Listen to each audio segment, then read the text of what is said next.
So now that we have done a little refresh on factoring, then let's use this idea to solve equations. And how is it that we do this?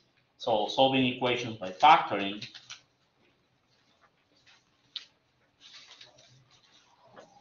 And it's the idea that we use is something actually pretty straightforward that we call the zero product rule. Okay, so zero product rule, and it's a very intuitive rule. Okay, a very intuitive fact. So here is the statement. So let A and B be two expressions. Okay, so you know that you have two expressions, so that when you multiply them, you get 0. So we don't know what's A, we don't know what's B, but what we know is that when you take the product, you get 0. What can you tell me about these guys? Yes? One of them has to be equal to 0. Very good. Does anyone understand this? There is no way that you can multiply two non-zero expressions, right? Two non-zero. Let's talk about numbers, because at the end of the day, expressions you evaluate the different numbers. So there's no way that you can multiply two non-zero numbers and get 0 as a result over the real numbers. Okay? There are other number fields in which this happens, but that's not what we're talking about. Real and complex numbers, they satisfy this condition. They're called domains, in which when you multiply two non-zero elements, you get something non-zero. So in other words, an equivalent statement is if a product of two numbers equals 0, one of them better be 0. Okay? So the only thing for this to make sense is then either A is 0 or B is 0. They both don't have to be 0 at the same time, but at least one of them better be 0. Do you understand what I'm saying? Okay, good. All right, so this very simple fact is actually, it goes a long way, and we use it a lot to solve equations. So, example, solve the equations, and let's do x squared plus 5x plus 6 equals 0. Let's do this one first. So let's say that here now we are interested in solving this equation. In other words, we want to know what value x should be so that this becomes a true statement, right? That's what we want. Well, one technique could be, all right, I already have this equal to 0. So if I manage to factor the left-hand side, you're going to have a product of two things equal to 0, and then we can take advantage of the zero product rule. Do you understand this? Okay, can we factor the left-hand side? Can we factor? Okay, how do we factor it? Let's put 6 in between 3. So x plus 3, x plus 2, yeah. Right? Good. So we factor this as x plus 3, x plus 2, that's equal to 0, and now the zero product rule kicks in. You can think of this as your A, this expression as your A, and this one as your B. Okay? So you can think of this one as your A, and this one as your B from above. And so we have a product of two things equals 0, one of them must be 0. Okay? Now we don't know which one is it, so we need to consider both. So at this point we say, okay, either x plus 3 is 0 or x plus 2 is 0. That's what we can say for sure. And so we reduce the problem from one quadratic equation, it's called a quadratic equation, to two little linear equations. Okay? But we know how to deal with this linear equation, right? Very simple. So what's the solution to the first one? Negative 3. What's the solution to the second one? Negative 2. So this problem has two solutions, namely x could be either negative 3 or negative 2. You plug in any of these two numbers here, and then you will get this. Okay? So you either do this, and then you tell me x equals, these numbers, and typically we also write like the solution set, and then just put curly braces saying that we are about to write a set, and then you write inside the solution to the equation. Yes? So the rule is not that either one of the x's equal to 0 at the end, it's just that you can put them to 0 at the beginning. So remember, here you have a product of two things equals 0. So that means that either this parenthesis is 0 or this parenthesis is 0. But if none of them equal to 0 at the end. Then it's not going to be a solution. So So look, we already know that this product equals 0, right? The only thing that for this to make sense, what must happen for sure? One of them better be 0. That's what we say. So this happens exactly whenever x is -3 or -2. I mean, if one of these guys is not 0, then you just leave it alone. It means that you don't get a solution from there. For example, let's say that you are only interested in real solutions, and for some reason you have something like this. X plus 2 times x minus 3 equal to 0. And you only want real solutions. What would be a solution to this equation? 3. Just x equal 3, right? Because this one over here is not equal to 0 over the reals. If you allow yourself complex solutions, then yes, you can solve this equation equal to 0, right? You're going to get plus or minus square root of 2i. But if you only want real solutions, this will be the only one that will give you 0. So it could be that one of the factors is not equal to 0, okay? If that's the case, then you just ignore that, but the other one better be. If not, then the equation has no solution. Now, when you're solving polynomial equations, you will always find solutions, at least complex solutions, okay? We're going to discuss this later. That's the fundamental theorem of algebra. The polynomials, they have exactly, the number of zeros is exactly matches the degree of the polynomial. Degree is 2, you have 2 zeros, but you need to allow complex and repetition as well. And whatever the degree is 10, then it will be 10 solutions, okay? Okay, questions? All right, so let me write a couple more, and you try. So do this guy. By the way, these right here are the ones that we already factored, so you don't have to sum of this.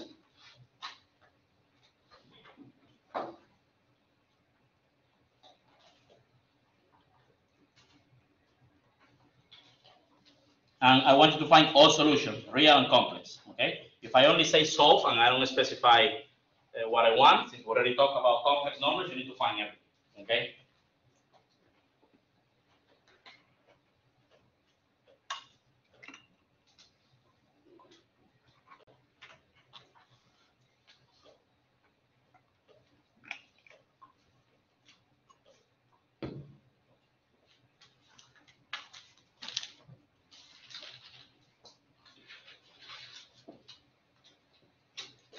So remember, the first thing is, of course, that to be able to use the zero product rule, you need to have everything on one side and then 0 on the other side, okay? So an equation like, for example, number 3, you first need to move things around, okay, before you start factoring and so on. In other words, this -3, you need to bring it to the other side to have 0 here, okay? And then you activate the process.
Okay, let's see. Number 2. What's the first thing that we should do here? Factor into x minus 8 and x plus 8. So factor this, recognize it's a difference of squares. So we can easily factor. Good. And then? Set both of them equal to 0. Then we have product equals 0. One of them must be 0. Remember, you have to consider all possibilities. So either this guy is 0 or this guy is 0. Yes? So what are the solutions? Negative 8 and 8 or plus or minus 8. Good. So 8 or negative 8. Good. Questions? Yes? For the answer, can you write it in the solution set, or do you want it to be separate? If I don't tell you anything, you can just do this or tell me a solution set. Now, for example, when you're doing the homework, many times what they want you to write the solution set, because you're going to see a little box with the curly braces, then you list the answer in commas and so on. All right, good. By the way, let me just say something. I wrote this as a product of 2 things, but you understand that if you have a product of 3, 4, 5, or 20 things, the same thing, the same idea applies, right? One of them must be 0, so you're going to have 20 statements. Either this guy is 0, or this guy is 0, or this guy is 0, etc. Yes? Because sometimes when you factor, you may have different factors, okay? You just set each of them equal to 0. All right, so for number 3, what's the first thing that we should do? Add 3 to both sides. So we move the negative 3, right? So 2x squared plus 7x plus 3 equals 0. Yes? Now? Factor by multiplying. We factor. We did this last time, okay? So I'm just gonna factor it quickly. So again, I'm gonna do 2x and x, and then 3 and 1. Because when you multiply, you get 6 plus 1, which is 7, okay? So that's 2x plus 1 times x plus 3.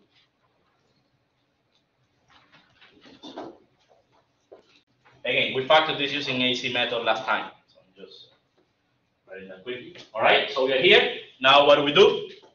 So both equal 0, x equals negative 3, and negative 1. So either 2x plus 1 is 0 or x plus 3 is 0, right? So from here we get that 2x must be negative 1. Therefore, we get negative 1/2. And over here, we get that x is negative 3. Okay. Questions? Okay, good. So, how about the other one? What did you get for number 4? Plus or minus 4 and 0. Everybody getting the same solution? Plus or minus 4 and 0? So let's see, what's the first thing that we should do? Factor out the least common factor. So remember, GCF first, okay? So what's the GCF here? 2x, so we can take out 2x. What's left? X squared minus 4, good. So now, at this point, you don't have to, but you should factor completely, okay? That way then you can get your solutions in one shot. So can we factor this more? Yes, it's a difference of squares. So let's do it. So this will be x plus 2, x minus 2, right? Okay, so we get 3 little equations from here. What are they? 2x equal to 0, x plus 2 equal to 0, and x minus 2 equal to 0. Good. So because we have a product of 3 quantities, or you can even ignore the 2, because as you know, the 2 doesn't matter here because it's non-zero. So really, these are the ones that determine the outcome of this equation. So either this is 0, or this is 0, or this is 0. Okay? So x is 0, x is negative 2, and from here we get that x is 2. Okay. Questions? All right, perfect. How about the last one? So the last one was, what was it? X to the 4 minus 16. So we partially factored this one last time, right? So let's just reuse. I mean, we just did it. So this was x squared plus 4 times x plus 2 times x minus 2.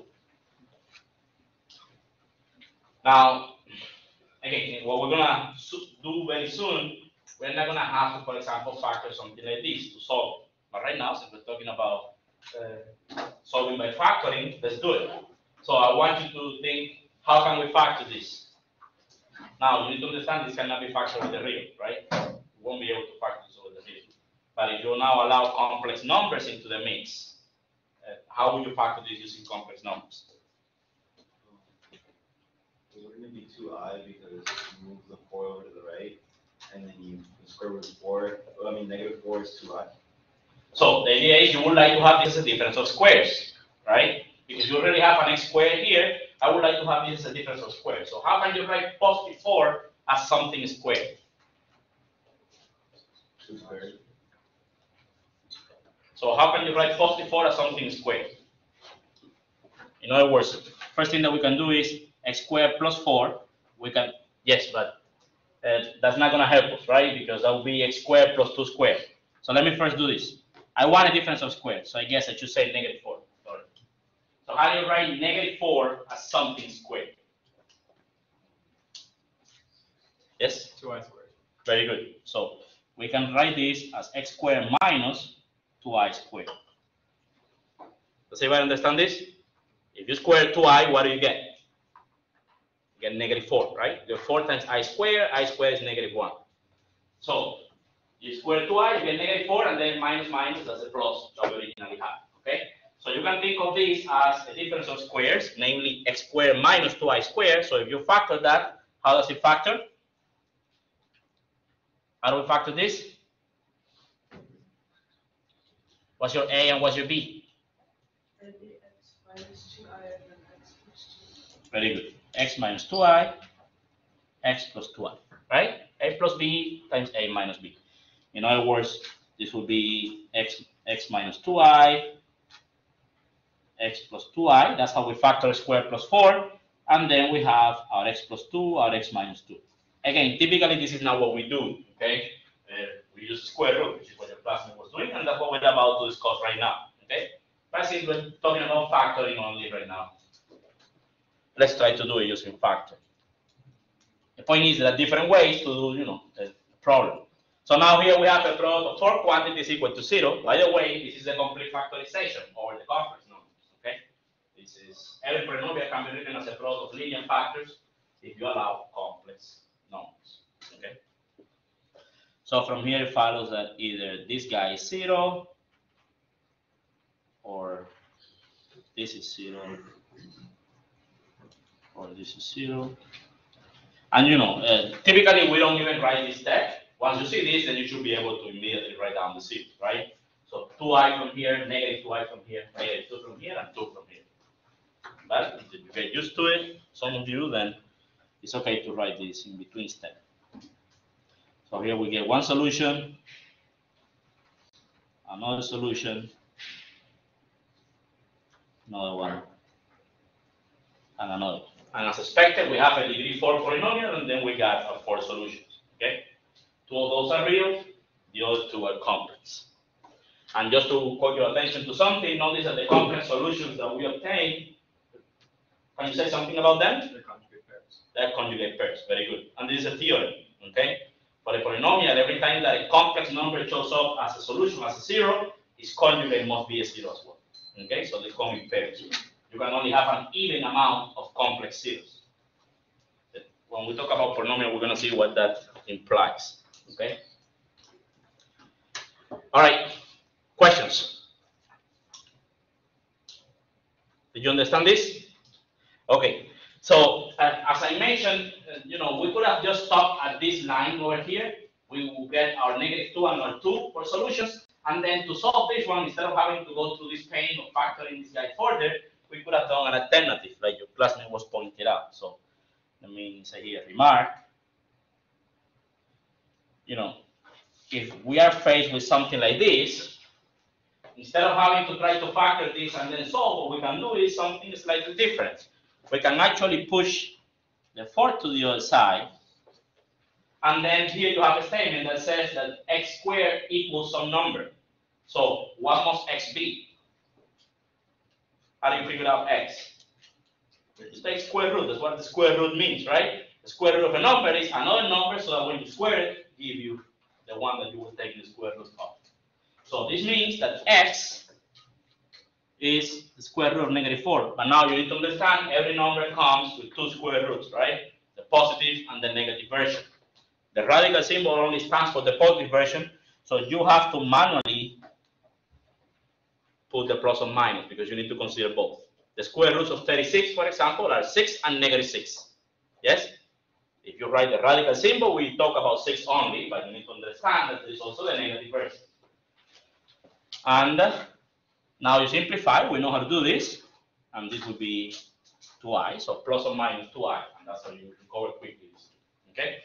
It's very simple observation. This is called the square root method, which is the next thing that we're going to practice. Okay?